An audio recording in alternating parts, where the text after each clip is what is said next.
j'ai l'impression vraiment d'être née un pinceau à la main. En fait, la peinture m'a mystérieusement accompagnée depuis ma petite enfance. Et aujourd'hui, avec le recul du temps, je vois vraiment derrière le pinceau la main de Dieu, la grâce à l'œuvre et un chemin de vérité où Dieu a su me rejoindre, me parler, me conduire à lui et voire même à travers la peinture m'unir à lui. Mais sauf que j'en ai pas été toujours consciente et donc je vous propose ce soir en images de faire une relecture de mon parcours de peintre comme un chemin vers Dieu. Donc, dans ma petite enfance, jusqu'au CP, en fait, j'ai eu des problèmes de langage, des problèmes de dyslexie. J'étais un peu à part, un peu renfermée sur moi-même. Mais on avait remarqué que je dessinais tout le temps. Et donc, on m'a inscrit à des cours de peinture et à l'âge de 7 ans. Donc, j'ai suivi des cours très classiques, disons académiques. Donc ici, vous pouvez voir des spécimens que j'ai retrouvés chez mes parents, donc au feutre et à la gouache, et donc des natures mortes. Donc ce qui est très important, c'est que dès petite, en fait, j'ai travaillé à partir du réel. Et puis aussi, là, vous pouvez voir une copie d'un artiste flamand au feutre. Alors je faisais des dégradés au feutre parfait. Et donc, voilà. Donc, le réel et l'ancien, dans ma formation, étaient très, très importantes. Et donc, à partir de ce moment-là, à partir de ces premiers cours de peinture, il y a eu vraiment une libération. La peinture a été vraiment un moyen pour moi de dépasser mes limites et de trouver un équilibre de vie. Et comme le psalmiste qui le dit par rapport au Seigneur, je peux dire que la peinture, pour moi, était vraiment le lieu de mon repos.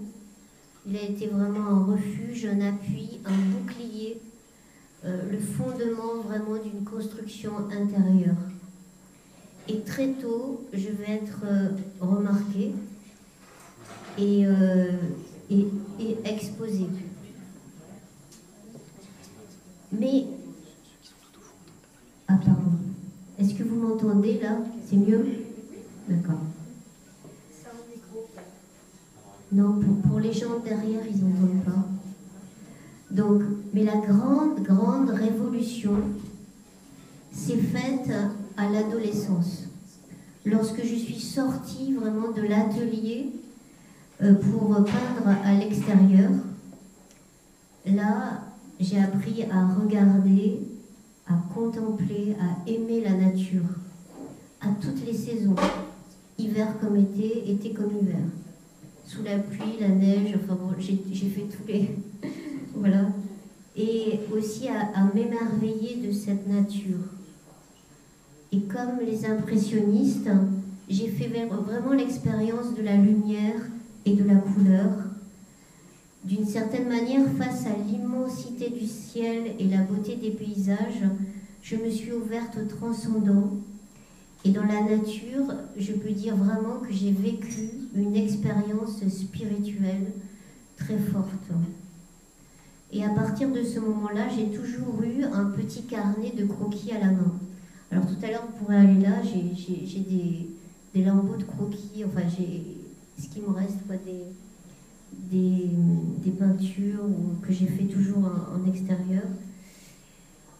Et donc là, vous pouvez aussi voir des extraits donc, de carnets croquis à différentes périodes, mais aussi avec différentes techniques. J'ai fait toutes les techniques. Donc voilà, et puis différents lieux. Et je peins souvent en fait seule, mais aussi avec des groupes d'amis. En fait, et c'est voilà. Donc certes, un métier, des techniques m'ont été transmises, mais surtout j'ai eu des profs formidables qui m'ont communiqué vraiment un esprit, une dimension de gratuité, d'authenticité, d'intériorité. Et on m'a aidé à voir le monde autrement. Et par la régularité dans la pratique, j'ai vécu vraiment une certaine ascèse et une discipline intérieure m'a été donnée. Sans le savoir, j'ai acquis de nombreuses vertus. Et j'ai goûté à la contemplation, au silence, au recueillement, à une certaine communion avec la nature et le vivant, que je retrouverai bien plus tard pleinement en communauté au Pradier. Alors je peux dire que d'une certaine façon, l'écologie intégrale dont parle le pape François dans la Laudato Si, avec ses 4 relations, la relation à la nature, la relation à soi, la relation à Dieu, la relation aux autres, je l'ai vraiment vécu en fait en peignant dehors, au contact, voilà, et très jeune. Et j'en rends grâce, vraiment, c'est vraiment une grâce. Et donc à partir de mes 16 ans, j'ai l'idée de préparer l'IFROI, c'est-à-dire l'Institut français de restauration d'œuvres d'art, pour faire de la restauration de tableaux. Et donc chaque été, je suis des stages de copie, puisque le concours demandait des copies d'anciens. Et donc là, c'est une copie donc, que j'ai faite à l'âge de 16 ans de Chardin. J'ai monté la toile, j'ai fait tous les enduits, enfin il y a tout un processus des techniques anciennes. Et ensuite, j'ai fait à 17 ans ce Poussin, Nicolas Poussin. Donc c'est une huile en fait sur toile marouflée sur un panneau de bois. Et plus tard, je serai copiste au musée du Louvre, mais je vous en dirai plus dans quelques instants. Voilà. Donc à mes 17 ans, j'arrive à Paris et toujours dans l'idée de préparer le concours de restauration, je suis étudiante en histoire de l'art à l'école du Louvre. Et parallèlement, je vais continuer à travailler le dessin et la peinture en cours du soir aux Beaux-Arts et dans différents ateliers. Et l'été, je pars en Italie. Finalement, à la fin de mes études, après le diplôme de l'école du Louvre et une maîtrise d'histoire de l'art, je m'aperçois que je me rends compte qu'en fait, la restauration de tableaux ne me convient pas du tout. Et que ce que je désire vraiment du fond du cœur, c'est vraiment peindre et créer. Et en quelques mois, incroyable, la Providence est à l'œuvre. Je vous passe les détails, mais il y a un changement radical de vie qui s'opère. Et je trouve une formation qui va me permettre en fait d'enseigner le dessin et la peinture en fait à Paris et en banlieue. Donc là, vous pouvez voir en fait un de mes élèves en fait à Courbevoie, mais j'ai enseigné aussi dans le 17e, à Agnières-Gennevilliers, à la Défense, enfin à différents endroits à Paris et en banlieue.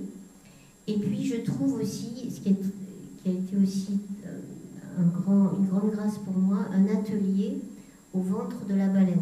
Alors ceux qui ne connaissent pas le ventre de la baleine, c'était en fait une ancienne usine qui fabriquait des fauteuils de train corail et qui a fait faillite. Et à la suite de cette faillite, en fait, des artistes ont investi les lieux. Et donc, moi, quand j'y suis allée, il y en avait à peu près, on était une trentaine de plasticiens, et donc c'était sur 3 étages. Et au rez-de-chaussée, en fait, il y avait des studios d'enregistrement. Et il y avait une vingtaine de studios avec une trentaine de groupes, parce que voilà. Et donc, voilà, et je vais y rester en fait 10 ans, de 1995 à 2005. Et là, donc, et aussi là, on me voit aussi dans mon atelier, je vais avoir une commande en fait pour le musée de Mantes-la-Jolie. Je vais faire des panneaux décoratifs pour une exposition archéologique qui était un peu austère. Alors ils demandaient des grands panneaux un peu colorés pour égayer l'exposition. Et donc très rapidement, je commence à exposer. J'expose en 97 à plusieurs reprises, hein, c'est la première fois à la Galerie des Carrés à Versailles. Ça c'était une série. Et ensuite, peu à peu, et à travailler. Et donc je commence à travailler en fait quotidiennement dans mon atelier. ici en 98, c'est une autre série, toujours figurative pour l'instant, et donc ce travail quotidien va prendre petit à petit le dessus et me plonger peu à peu dans une solitude. Je m'isole en fait, et peu à peu j'arrête les expos, peu à peu pour privilégier vraiment mes recherches plastiques, parce que c'était ça qui m'intéressait, être dans mon atelier et peindre.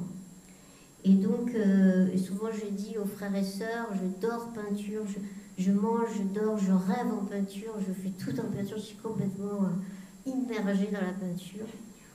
Et dans cette solitude vient à un moment donné une grande crise. Je pourrais dire que c'est vraiment le combat de Jacob et de l'ange. Je me bats contre moi-même. J'ai l'impression que je me bats contre un invisible adversaire. Et je me dis, il y a une phrase qui me revient sans cesse et qui s'impose à moi, qui me dit, mais qu'est-ce que tu veux dire? Tu as quelque chose à dire au monde, mais qu'est-ce que tu veux dire? Et là, je perds les moyens, j'arrivais plus à travailler, c'était laborieux, c'était difficile. Je diminue petit à petit les formats. Et pour moi, c'est vraiment une grande crise, parce que si la peinture me soutenait, en fait, elle m'a soutenue depuis mon enfance, et si elle me soutenait plus, pour moi, c'était toute ma vie qui était remise en cause. Et là, mais ce que je sens confusément, c'est que la réponse n'est pas à l'extérieur de moi, mais en moi. Et que c'est... Voilà. Et à ce moment-là, je passe à l'abstraction. Et donc, cette série, vous voyez, va s'appeler Paysage intérieur. Je pense qu'elle voit le jour aussi parce que j'ai tellement peint à l'extérieur que... voilà, Paysage intérieur, ce sont des tout petits panneaux de bois, comme des petites icônes. Vous voyez, j'avais enduit des panneaux de bois qui font 14 cm par 21, parce que je ne pouvais pas faire plus à l'époque. Et donc, et ce sont aussi des collages, des collages avec de la peinture à l'huile. Et donc, pour sortir de cette épreuve, 2 rencontres décisives vont m'aider. La première, c'est une amie peintre que je retrouve au musée du Louvre.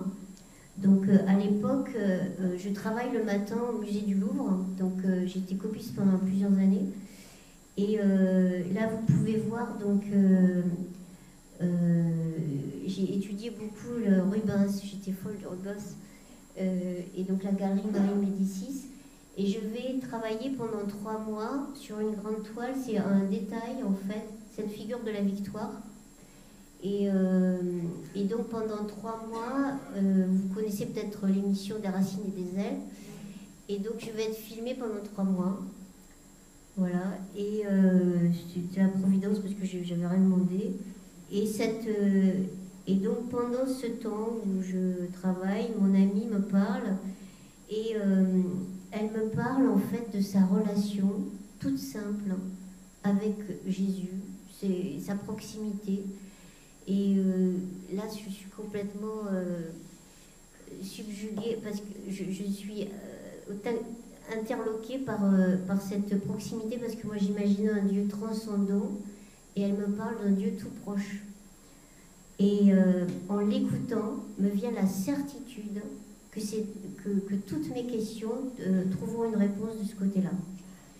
Et donc, il faut savoir qu'en aparté, à l'époque, donc j'étais, je peux vous dire simplement que j'ai été baptisée enfant, j'étais élevée dans une famille catholique de tradition, mais quand je suis arrivée à Paris, j'ai tout lâché.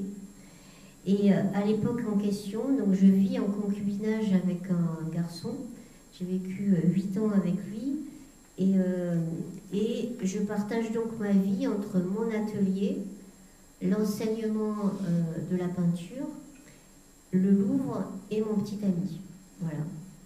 Et donc la deuxième rencontre décisive sera un prêtre, le père Louis Pelletier, car cette même amie, en fait peintre, me restitue des paroles qu'elle entend de ses enseignements qu'il donne à l'école cathédrale, qui est aujourd'hui les Bernardins, c'est l'ancêtre, voilà. Et je suis tellement émerveillée par ces paroles que je me dis, mais ce prêtre, je voudrais le rencontrer, c'est trop magnifique, quoi. Il dit des paroles tellement belles. Et donc, sans lui dire, en fait, je vais m'inscrire à ses cours et je ne vais pas louper un seul jeudi. Et là, c'est un tsunami d'amour qui m'envahit. J'ai l'impression que tout ce qu'il dit me rejoint et toutes ces paroles, en fait, tout ce que j'ai pu apprendre, comprendre en peinture, il l'éclaire, en fait, il l'explicite à la lumière du Christ. Et pour moi, peindre et prier vraiment se rejoignent. Tout d'un coup, il y a une unité qui se fait en moi. Et voilà, c'est vraiment pour moi une même réalité. Alors le thème des cours était... alors c'était des cours qui étaient adressés à des gens... comment dire... c'était pour des catéchistes ou je ne sais quoi, en fait, des gens voilà, qui avaient un certain bagage, voilà. Et le thème était la vie cachée en Dieu avec le Christ, selon l'Épître aux Colossiens. Et moi j'arrive, alors j'avais une peau de bête à l'époque, j'avais les cheveux rouges, enfin un peu, enfin vous voyez, je puais l'essence de térébenthine, enfin bon bref, je me mettais au fond de la pièce, de la salle, et je grattais le papier parce que je buvais toutes ces paroles, et dès que le cours était fini, je je partais évidemment parce que... Et en fait, mais voilà, mais toute cette vie cachée dont il parlait, pour moi ça résonnait en moi parce que c'était... Dans mon atelier, je vivais cette vie cachée, je vivais cette vie, cette intériorité en fait de moi-même. En fait, j'ai une vie de silence aussi. Enfin, c'est voilà. Donc ça a vraiment. Et avec lui aussi, j'ai découvert donc l'oraison, les Saints du Carmel. J'ai lu la lettre, j'ai dévoré la lettre de Jean-Paul II aux artistes. Et voilà. Et puis il m'a donné cet amour de l'Église. Voilà, et puis surtout les saints du musée du Louvre me paraissaient tout à coup très vivants et très proches. Voilà. Et donc je vis vraiment une véritable conversion. J'ai un débordement de joie et évidemment ça a des répercussions dans ma peinture et les formats d'étoiles vont s'agrandir. Et ma créativité aussi. Et donc très rapidement, en très peu de temps, je peins avec une grande facilité. Mes voisins d'atelier disaient mais elle a mangé du lion quoi, qu'est-ce qu'elle fait, c'est incroyable. Je suis arrivée du 6 mètres par 2, enfin bon, là c'est du 2 mètres par 1 mètre 30, mais bon voilà. Alors là c'est encore une série en fait de collages, mais très rapidement je vais laisser les collages parce que ce que j'aime c'est peindre avec de la peinture quoi. Voilà. Et donc, cette série s'appelle aussi Paysage intérieur. Et donc, vraiment, j'ai l'impression d'expérimenter sans le savoir la vie de l'esprit. Vraiment, l'Esprit Saint, c'est vraiment l'aspirateur. Parce que ça m'est tombé comme ça. Voilà, cette créativité, je l'ai vraiment touchée par l'Esprit Saint. Et tout cela me dépasse et je prends vraiment conscience que la peinture est un don de Dieu, un cadeau du ciel, et vraiment elle ne m'appartient pas. Et je me sens aimée, et souvent je me répète cette phrase, je suis aimée de Dieu. Et ça me donnait une joie de dingue. Et cet amour vraiment me donne des ailes. Et puis un grand désir en fait en mon cœur, j'avais une grande soif d'absolu, de vérité, d'éternel, l'envie vraiment de faire la vérité, de m'engager. Et donc, je vis avec cette personne depuis 7 ans à l'époque, et donc je me dis, je l'aime, il m'aime, on s'aime, l'évidence du mariage se présentait à moi. Je me disais, me vient à l'esprit, quoi. Je me dis, et à un bon élève du Père Louis, je vais remettre tout ça au Seigneur dans la prière. Et mystérieusement, en fait, je ne peux pas vous expliquer, mais tous les jours, je voyais que ce n'était pas lui. Et que le Seigneur, que cet homme ne pouvait pas combler mon cœur. Mais là, vous voyez, je n'avais pas encore mon appel. C'était vraiment... Et donc, j'ai mis 1 an à me séparer de cet homme, après avoir eu la certitude vraiment que c'était pas lui, alors qu'on s'entendait très bien. On a été très amoureux, j'étais très heureuse d'être amoureuse aussi, d'avoir connu, voilà, mais c'était pas lui. Et donc, en 2003, donc finalement le 1er juillet 2003, je quitte en fait cet homme. Entre parenthèses, j'ai pu aussi le quitter en touchant aussi la force de la prière en église, parce que à l'époque donc j'étais assez seule et à un moment donné je me suis dit je ne peux pas m'en sortir toute seule, je ne pourrais pas le quitter comme ça, et donc je suis allée à Saint-Gervais à Paris, peut-être vous connaissez cette église, et donc je suis allée à un petit groupe de prière mais vraiment très pauvre, et les personnes qui m'ont entourée m'ont vraiment portée. Je me suis sentie vraiment épaulée. C'était très beau, et je pense que c'est aussi grâce à eux que j'ai pu quitter cet homme, que voilà, j'avais de multiples attaches et de multiples liens. Voilà. Et donc je pars à ce moment-là, en juillet 2003, je pars vivre dans mon atelier, donc au ventre de la baleine.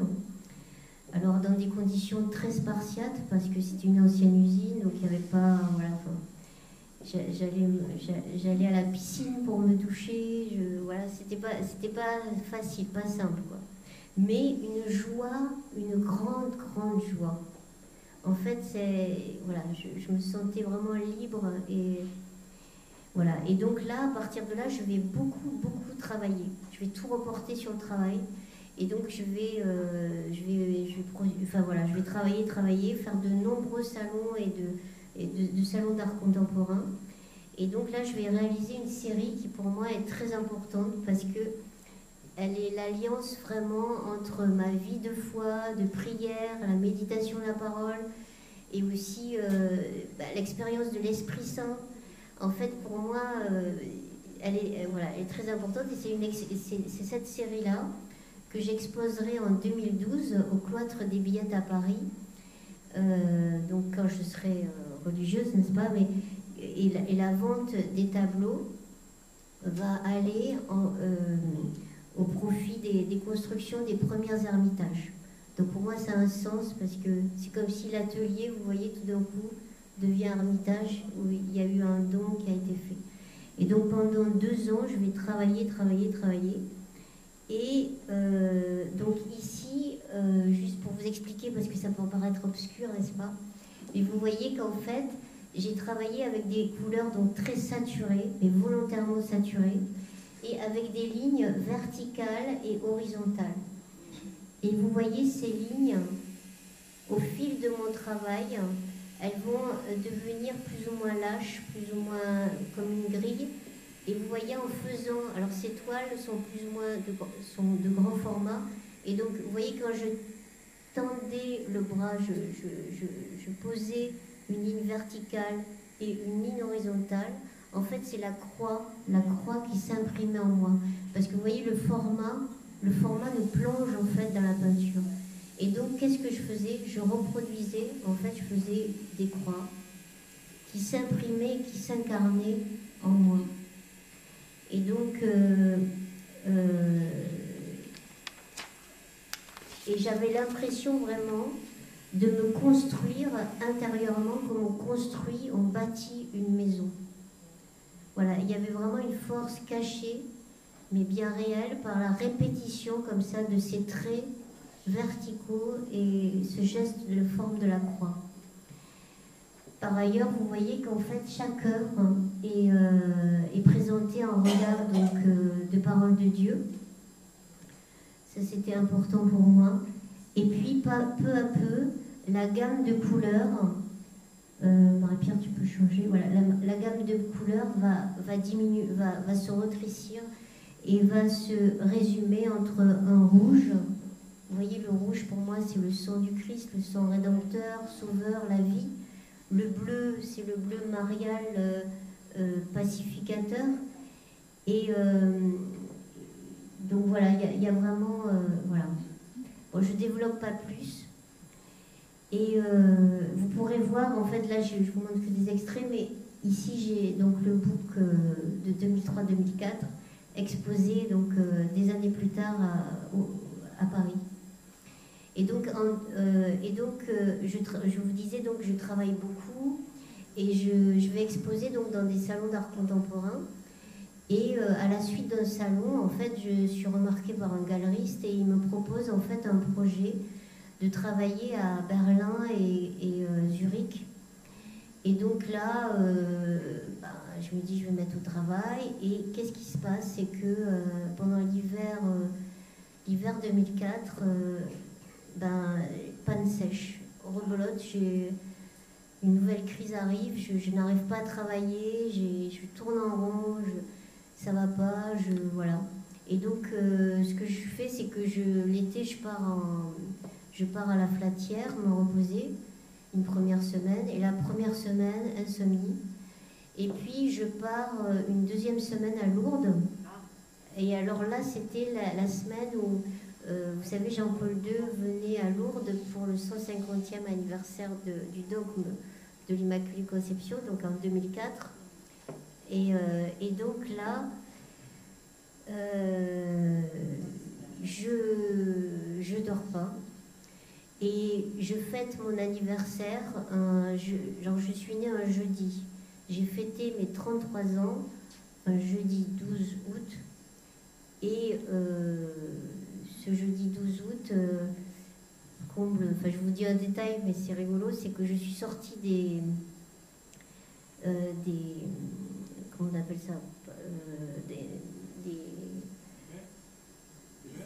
des piscines, voilà, à 14h, et je suis née à 14h. Alors je voyais un signe, je me disais, je vais réussir à dormir, parce que vous voyez, de ne pas dormir, mais en fait, on devient fou, quoi. Et là, je devenais, mais je comprenais rien, voilà. Et donc, le vendredi 13 août, il y avait une cérémonie pénitentielle à Lourdes, où il y avait plein de prêtres, vous savez, sur le parvis. Et là, j'ai vu un prêtre, un moine, en fait, tout habillé en blanc comme un chartreux. Et je suis allée très attirée par lui, il était tout lumineux. Et je suis allée me confesser à lui en m'écroulant en larmes parce que je n'arrivais plus à travailler. Enfin, j'étais fatiguée, 2 semaines d'insomnie, et je voyais la rentrée à Paris où il fallait honorer cette expo. Enfin bon, j'étais vraiment fatiguée. Et donc je lui raconte toute ma vie. Et puis lui, il me regarde. Et puis il me dit, au bout d'un long silence, en fait, il m'a pris les mains, il m'a fait des petites croix dans les mains et il me dit, est-ce que vous avez déjà pensé à la vie religieuse?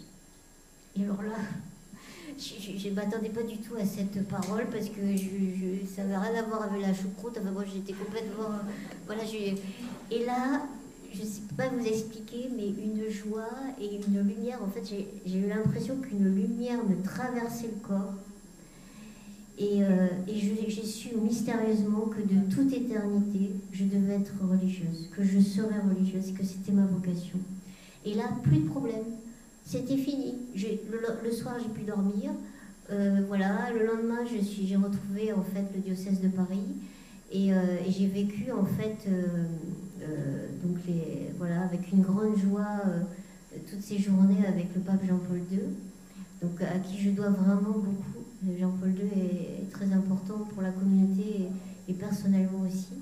Et donc j'avais supplié, par contre, quand j'ai eu donc cet appel, quand le prêtre m'a parlé, tout de suite, je lui ai dit, mais moi je suis avec mes cheveux rouges sur la tête, je connais mal l'église, c'est où dois-je aller, quoi. Enfin, je ne sais pas, l'église, enfin, il y a tellement de réalité dans l'église.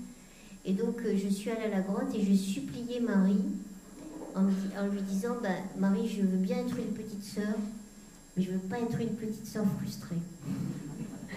Alors, tu me trouves une communauté. Et en fait, 2 jours après, le dimanche 15 août, il se trouve que sur le parvis, en fait, vous savez, on avait des carrés en fait de rassemblement. Donc voilà, il y avait la messe de Jean-Paul II, et moi j'étais avec le diocèse de Paris, et puis le carré à côté, en fait, il y avait des religieux qui chantaient, qui louaient le Seigneur, qui étaient avec il y avait plein de jeunes autour d'eux, et puis ils avaient des t-shirts Thérèse Forever. Enfin, je trouve ça incroyable, parce qu'à l'époque, on avait des vêtements en jean, et le scapulaire était en velours marron.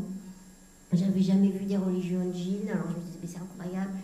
Et donc je suis allée les voir, donc voilà. Et puis quand je suis, donc il y avait plein de communautés à Lourdes, mais quand je suis revenue à Paris, en fait, ce qui revenait, c'était vraiment le Carmel.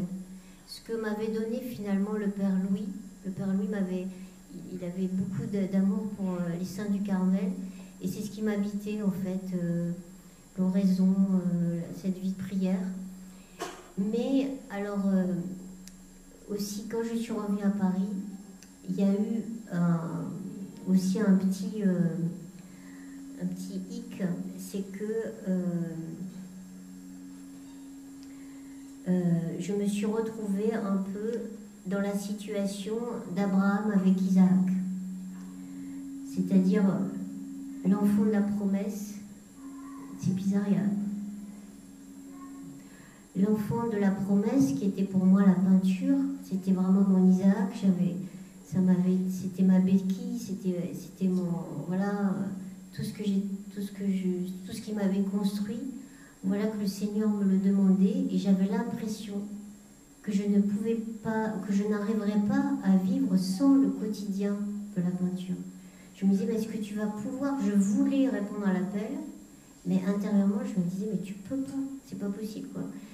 Et donc, j'avais des fois des maux de ventre de dingue, j'avais l'impression d'avoir les bras coupés, j'étais pas bien physiquement, quoi. Et donc, j'ai eu du mal alors, je suis venue visiter la communauté à la Toussaint 2004. Et puis, voilà, j'ai cheminé, j'ai prié, j'ai fait une retraite agapée pendant l'hiver.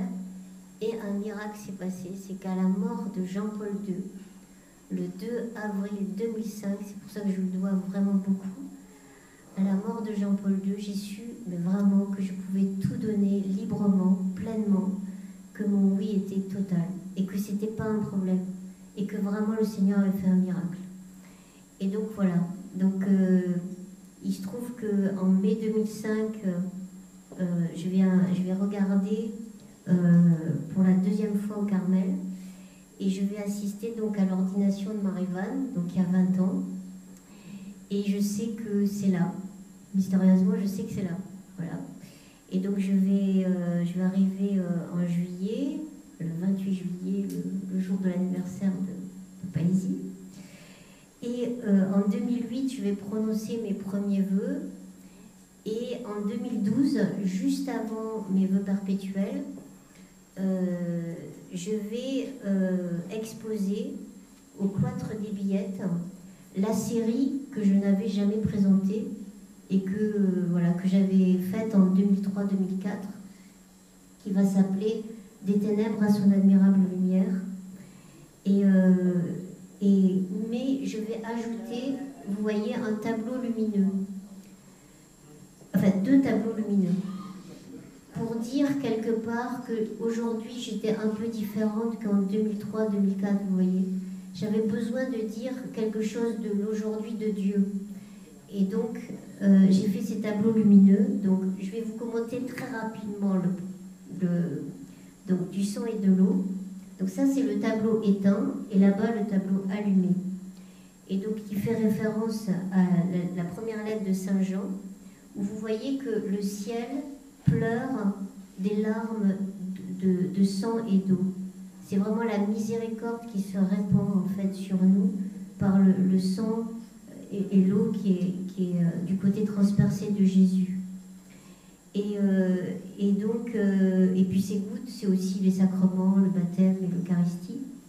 Et une fois allumé, le ciel devient un voile, devient comme un rideau de scène, un rideau de scène de spectacle, vous voyez la scène des fois, et qui laisse entrevoir une lumière, et qui rappelle la parole en fait en Matthieu. Le voile du temple se déchira du haut jusqu'en bas. Et il nous renvoie évidemment aussi à la dernière scène de notre vie, dans ce face-à-face où tout un chacun verra le Seigneur dans la lumière.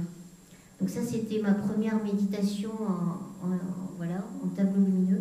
Et ma deuxième, c'était donc un tableau que j'appelle la robe de noces ou la mer de cristal. Donc là, c'est le tableau éteint. Donc vous voyez ici, c'est comme il y a une mer qui est toute pure, toute calme, toute transparente. Et dessus est posée comme une forme blanche, un peu énigmatique. On ne sait pas trop ce que c'est. Alors j'aimais beaucoup les surréalistes. Mais les surréalistes vont jouer sur, vous savez, le sens de l'absurde. Mais moi, je veux vraiment donner du sens. Donc c'est, voilà.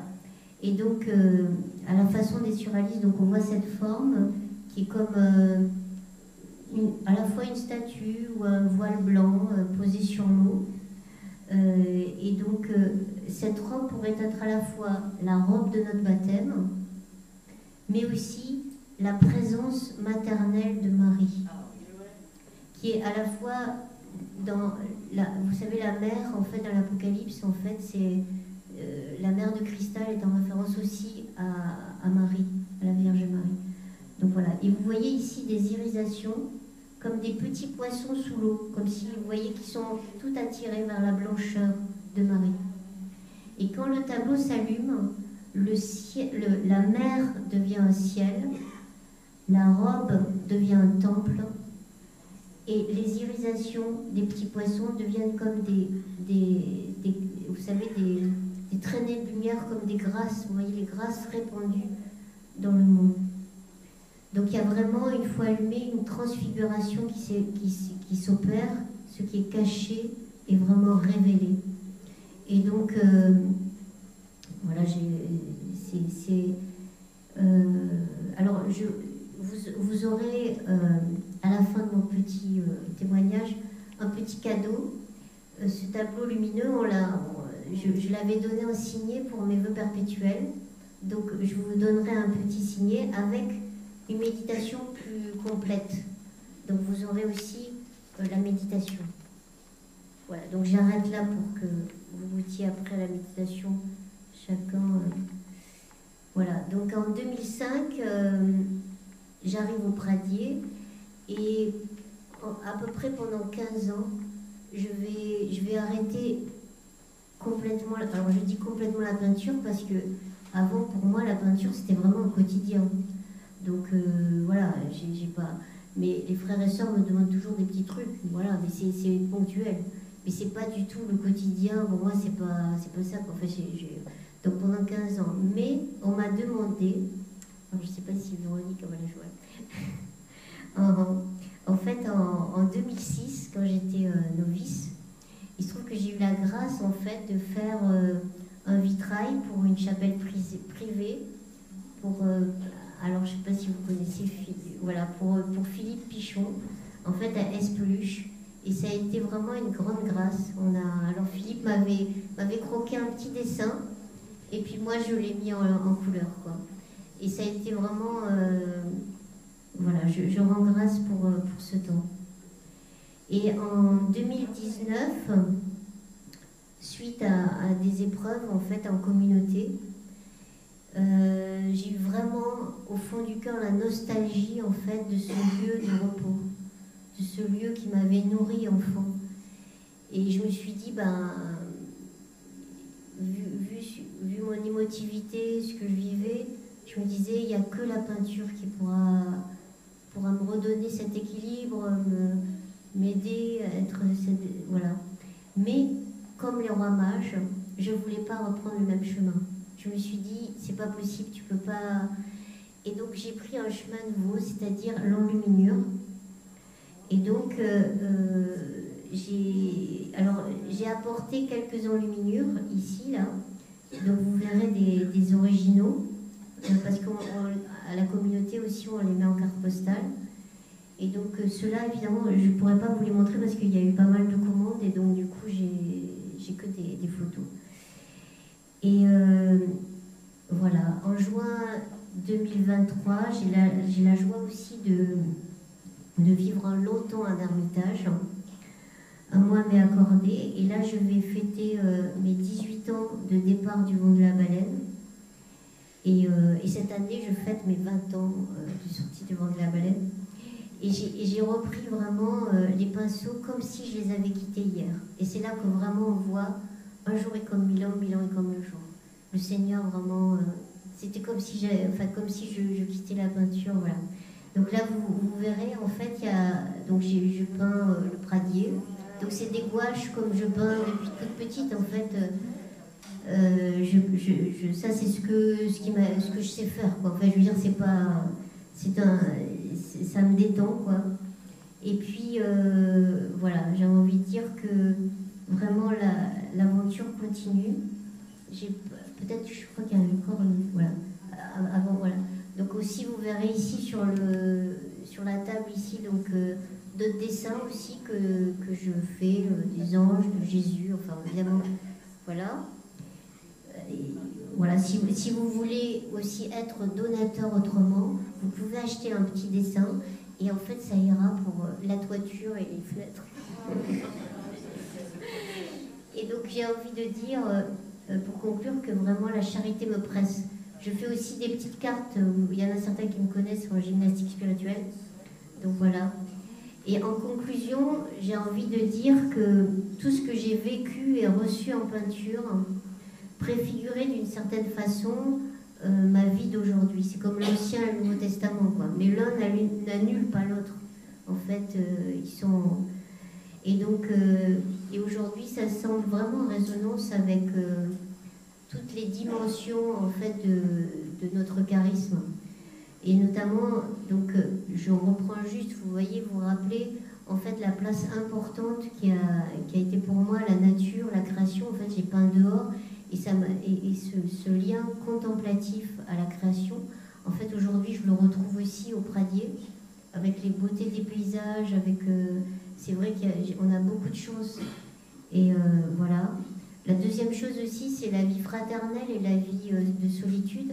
En fait, ça, je l'ai vécu aussi petite, parce que je faisais partie du groupe d'amis, on allait dehors, on s'enrichissait les uns les autres. Et c'est d'ailleurs le regard des autres qui m'a fortifiée, qui m'a poussée à travailler.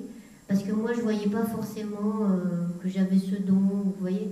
Et les autres m'ont renvoyé, comme nous en église, on se renvoie les uns les autres, voilà ce que l'on est.